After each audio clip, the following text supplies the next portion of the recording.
Hello my dear students.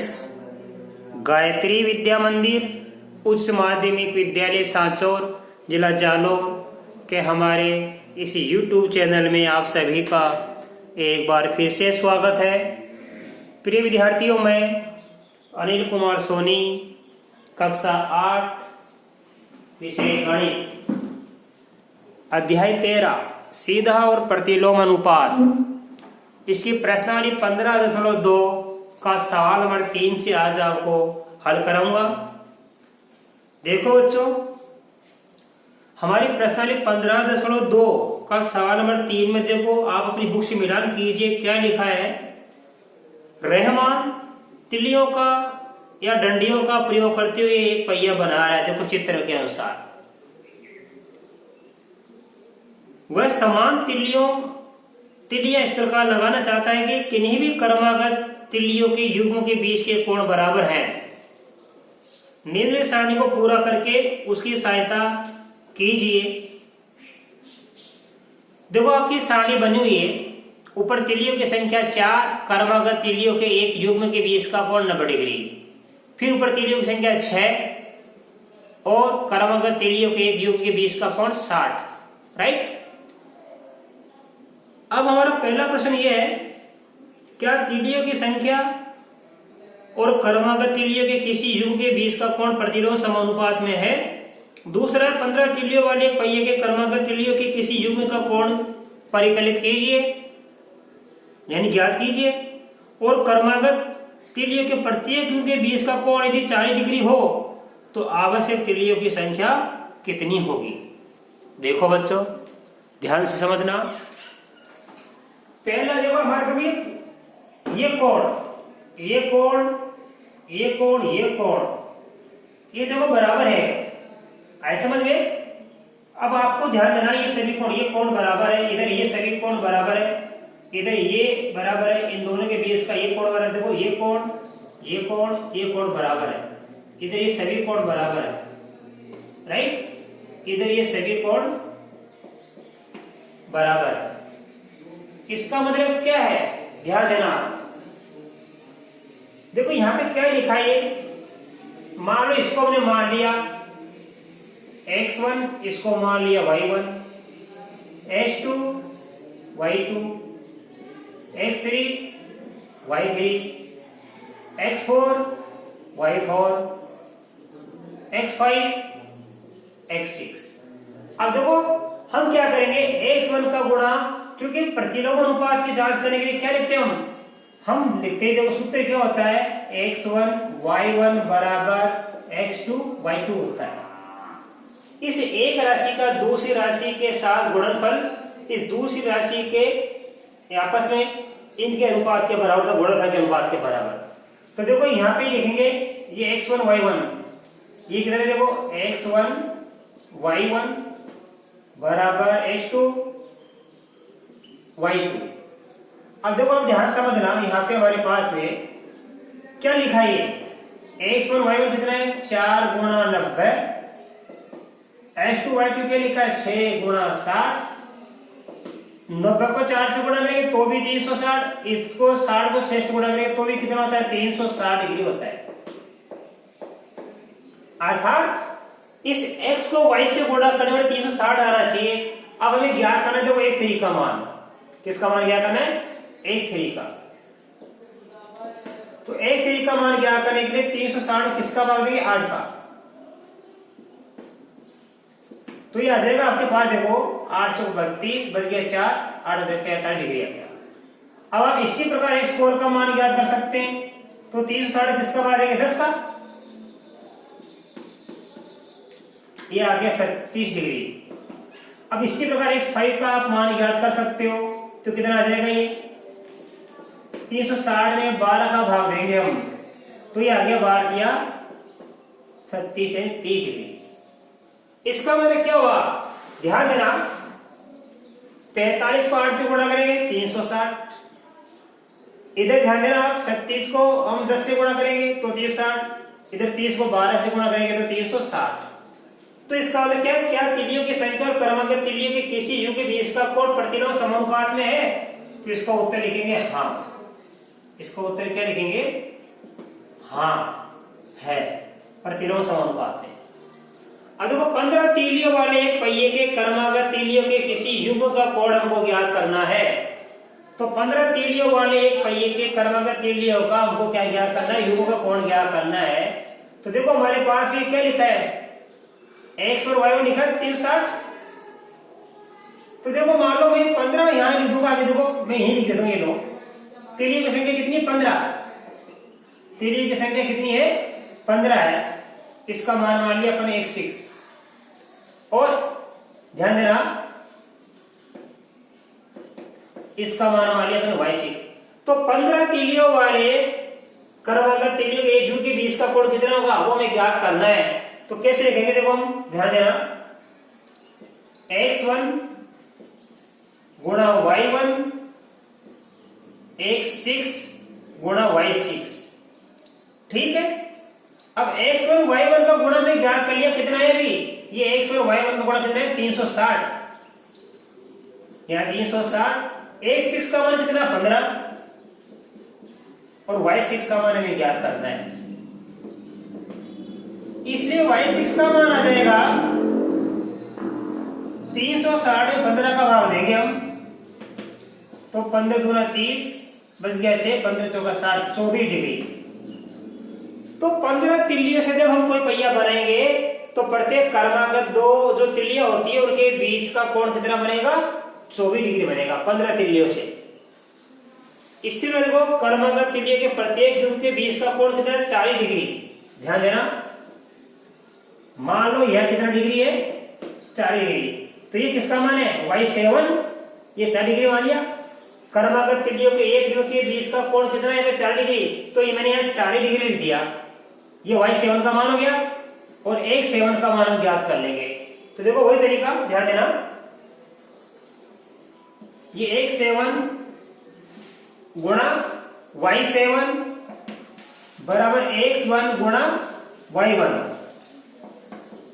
x7 का मान हमें ज्ञात करना है, यानी तिल्लियों की संख्या में ज्ञात करनी है, तिल्लियों की संख्या में ज्ञात करनी है।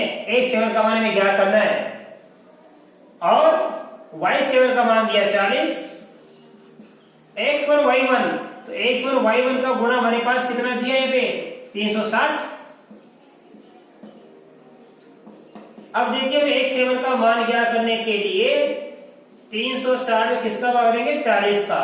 शून्य से शून्य कट गया और 4 का भाग 36 से 9 बार जाता है 9। तो हमारे पास में x7 का मान कितना गया? 9 तिल्लियां।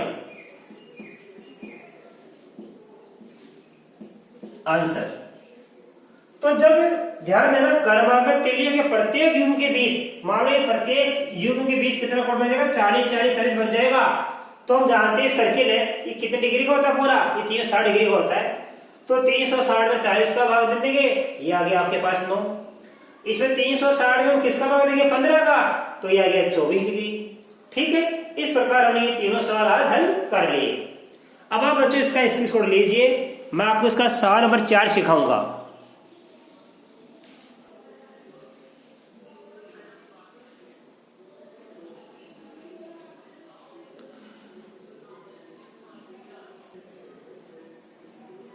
देखिए बच्चों, सवाल नंबर 4 अपनी बुक से मिलान कीजिए। यदि किसी डिब्बे की मिठाई को 24 बच्चों में बांटा जाए, यानी मिठाई को खाने वाले बच्चों की संख्या कितनी है? 24, तो प्रत्येक बच्चे को 5 मिठाइयाँ मिलती है। यदि बच्चों की संख्या में 4 की कमी हो जाए तो प्रत्येक बच्चे को कितनी मिठाइयाँ मिलेगी? देखो बच्चों, बड़े सवाल है, सरल सवाल है। 24 बच्चे हैं तो प्रत्येक बच्चे को 5 मिठाई मिलती है और 4 की कमी कर दें तो प्रत्येक बच्चे को कितनी मिठाई मिलेगी? देखो ध्यान से बड़े सरल सवाल है। बच्चों की संख्या कितनी है? 24, और यहां लिखेंगे प्रत्येक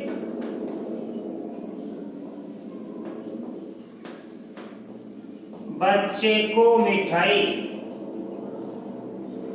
कितनी मिल रही है? 5।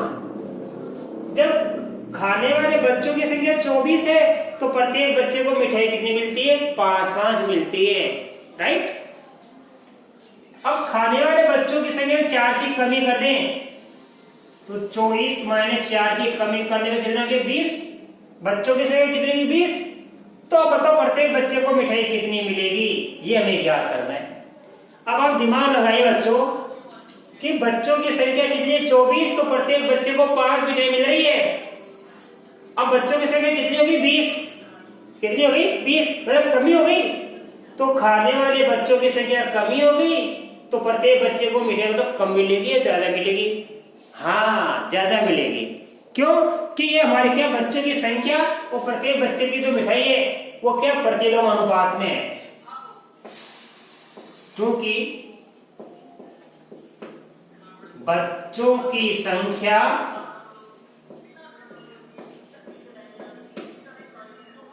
तथा मिठाई प्रतिलोम अनुपात में है।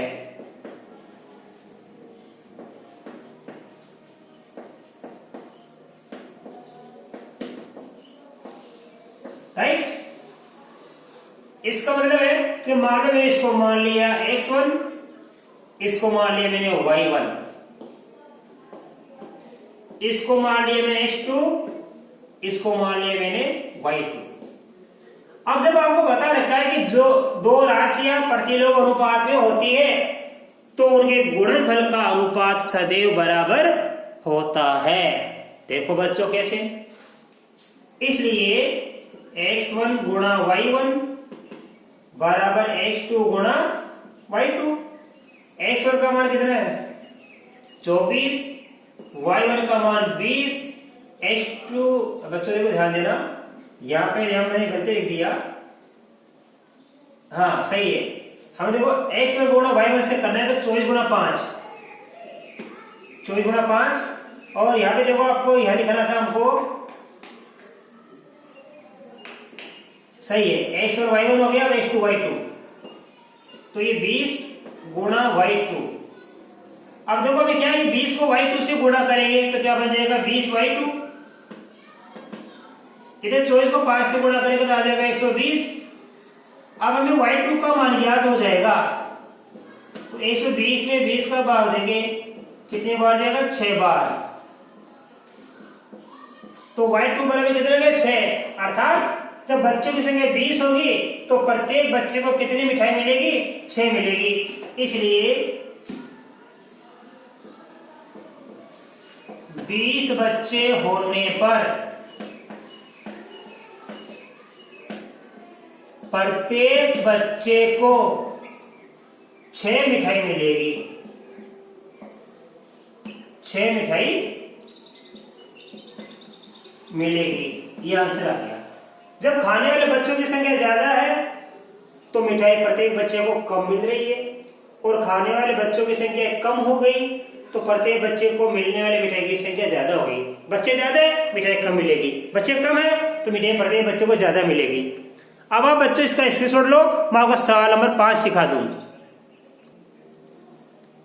अब देखिए बच्चों सवाल नंबर 5, एक किसान की पशुशाला में 20 पशुओं के लिए 6 दिन का पर्याप्त भोजन है। यानी पशुओं की संख्या 20 है और ये 20 पशु क्या है? 6 दिन तक भोजन कर सकते हैं आराम से। यदि इस पशुशाला में 10 पशु और आ जाए तो पशुओं की संख्या कितनी हो जाएगी? 20 + 10 बराबर 30। तो 10 पशु आने पर पशुओं की संख्या कितनी हो जाएगी? 30। तो यह भोजन कितने दिन तक के लिए पर्याप्त होगा? यानी इन 30 पशुओं के लिए यह भोजन कितने दिन तक चलेगा, वो दिनों की संख्या हमको ज्ञात करनी है। तो देखो बच्चों, यहाँ पशु की संख्या 20 है तो भोजन 6 दिन तक चलता है। अब 10 पशु और लगे तो पशु की संख्या 30 हो गई, तो पशु की संख्या बढ़ती होगी तो भोजन के दिनों की संख्या कम हो जाएगी, यानी भोजन जल्दी ही खत्म हो जाएगा। तो यह पशुओं की संख्या और भोजन के दिनों की संख्या क्या प्रतिलोम अनुपात में है। तो लिखेंगे देखो, चूंकि पशुओं की संख्या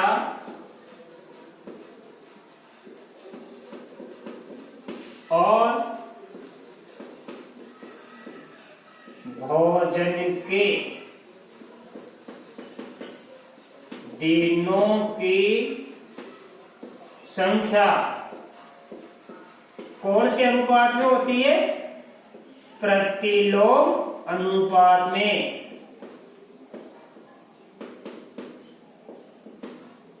प्रतिलोम का मतलब एक राशि में वृद्धि तो दूसरे में कमी, एक राशि में कमी तो दूसरे वृद्धि, उल्टा होता है। यहाँ पशु की संख्या कम है तो भोजन ज्यादा दिन चलेगा, पशु की संख्या में वृद्धि हो गई तो भोजन कम दिन तक चलेगा। मान लो यहाँ पे पशु की संख्या ने 20 को तो मान लिया x1 और 30 को मान लिया x2। यह भोजन के दिनों की संख्या को x6 को मान लिया हमने y1 और एक क्वेश्चन मार्क 30 दिन के लिए ये 30 पशु है तो भोजन कितने दिनों के लिए चलेगा? वो दिनों की संख्या हमने मान ली y2। अब चूंकि पशु की संख्या और भोजन के दिनों की संख्या क्या प्रतिलोम अनुपात में है? प्रतिलोम अनुपात का मतलब इनका ये जो गुणनफल है ये बराबर होगा, अर्थात ये एक y देख ध्यान देना, ये x2 y2 का गुणनफल x2 गुणा y2 बराबर होगा x1 गुणा y1, इनका गुणा ऐसे और इनका गुणा कर लेंगे, इनका गुणा, इन दोनों का गुणा एक तरफ, इन दोनों का गुणा एक तरफ, इन दोनों का मैंने एक तरफ लिखा और इन दोनों का मैंने एक तरफ लिख दिया। अब x2 गुणा y2, तो x2 का मान कितना है यहाँ पे 30, y2 का y2, फिर x1 का मान कितना है 20 और y1 का मान कितना है यहाँ पे 6।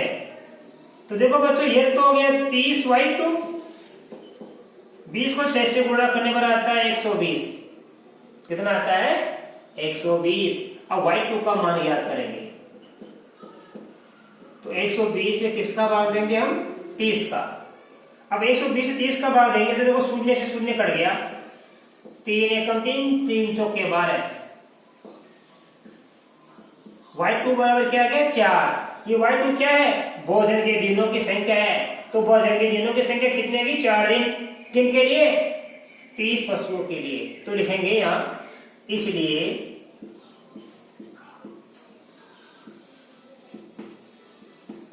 30 पशुओं के लिए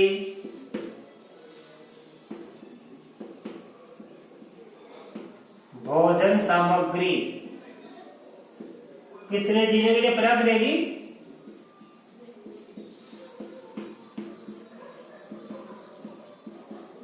4 दिनों के लिए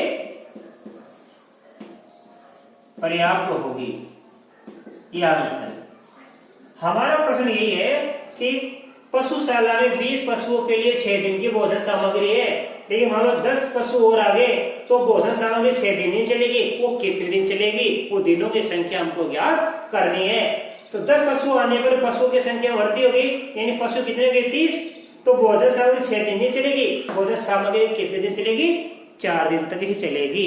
तो बच्चों आज मैंने आपको इस प्रश्नावली के 3 सवाल नंबर 3, सवाल नंबर 4 और सवाल नंबर 5 सिखाया।